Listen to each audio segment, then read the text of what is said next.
A transição para uma instituição de longa permanência é, sem dúvida, um momento muito complexo.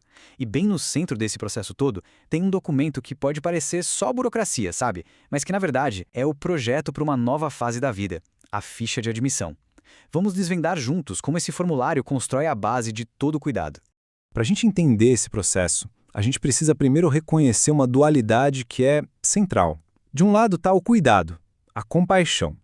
E do outro, a necessidade de ter uma gestão, uma sustentabilidade para que esse cuidado seja possível, né? É esse equilíbrio delicado entre o humano e o operacional. Mas olha, antes de qualquer logística, o foco tem que voltar para o indivíduo. Essa ficha cadastral não é só papelada, de jeito nenhum. Ela é a primeira e talvez a mais importante ferramenta para pintar um retrato detalhado e bem humano de quem está chegando ali. Então, por onde a gente começa a pintar esse retrato? Pelo mais fundamental de tudo: quem é a pessoa e quem responde por ela. É o ponto de partida para estabelecer não só a identidade, mas também toda a estrutura de responsabilidade legal. Olhando aqui, parecem dados bem básicos, né? Mas essas são as primeiras pinceladas essenciais daquele retrato que a gente está falando.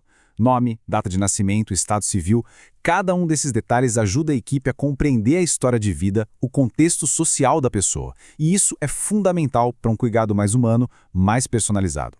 E aqui, olha só, uma distinção que é crucial. O idoso tem autonomia para responder por si mesmo? Ou existe um representante legal, um curador, talvez?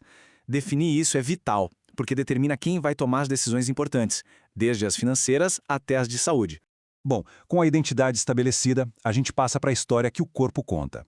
A avaliação clínica é, sem a menor dúvida, uma das partes mais densas e mais importantes. Afinal, a segurança e o bem-estar do residente dependem diretamente dela. Hipertensão, diabetes, histórico de AVC, a equipe precisa ter um mapa clínico completo das condições que já existem. Isso é importantíssimo não só para continuar os tratamentos, mas para antecipar necessidades e prevenir emergências. Isso garante que o plano de cuidado seja proativo, sabe? E não só reativo. Certo. Conhecer as doenças crônicas é fundamental, claro. Mas como é que essas condições se traduzem na vida real, no dia a dia? Como elas afetam a capacidade de uma pessoa se mover, de se cuidar, de interagir com o ambiente? E isso aqui ilustra perfeitamente como essa avaliação se torna prática. O risco de queda é uma preocupação gigantesca. Por isso, o formulário investiga o histórico, se a pessoa usando a dor ou bengala, e aí classifica o risco.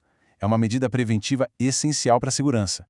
Vamos agora para uma parte que talvez seja um pouco mais delicada, mas igualmente vital. Aqui, o formulário busca entender a saúde cognitiva e comportamental, pintando um quadro da mente e também do estado emocional do residente.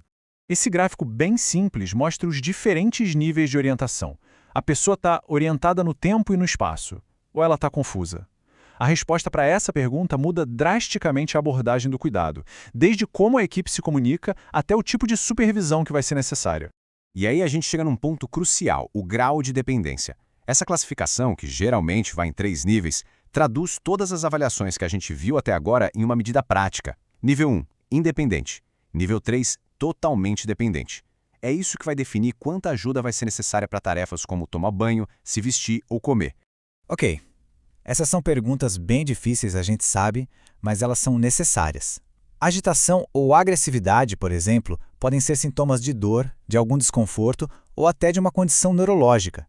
E saber sobre tentativas de fuga ou de suicídio é fundamental para criar um ambiente seguro, não só para o indivíduo, mas para toda a comunidade da instituição.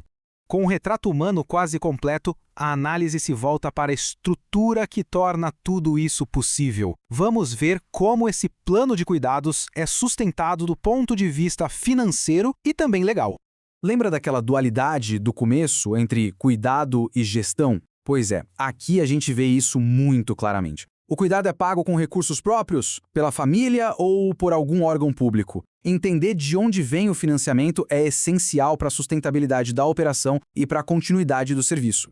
Essa é uma das mais importantes de todo o documento. Ela é, na verdade, uma declaração de confiança. A família ou o próprio idoso está transferindo para a instituição a autoridade para agir rápido numa emergência. É um verdadeiro pacto de responsabilidade.